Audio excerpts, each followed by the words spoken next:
O registro de hoje é direto das áreas rurais de Itu, onde reza a lenda que tudo é grande. Se é verdade, eu não sei. Ah, e o maquinista, gente boa demais. Na dianteira do trem, temos aquele duplex nervoso. Duas locomotivas GES 44 ACI puxando a composição. Cada uma equipada com motor Gevo 12 de 12 cilindros, roncando bonito e mostrando quem manda nos trilhos.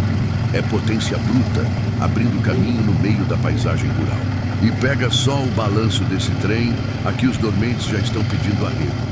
O bicho bruto balança para lá, balança para cá e segue rumo ao Porto de Santos, no litoral paulista. Na sequência tem o paredão de aço, formado pelos vagões hoppers, carregados com commodities agrícolas.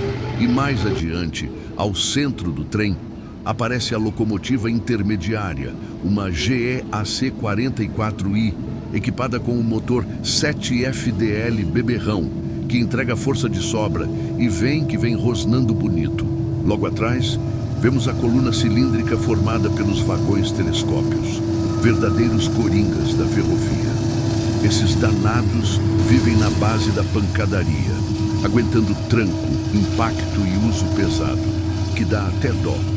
E no final da composição, vêm as donzelas, os vagões ciderlonados mais delicados, mas que cumprem bem o seu trabalho.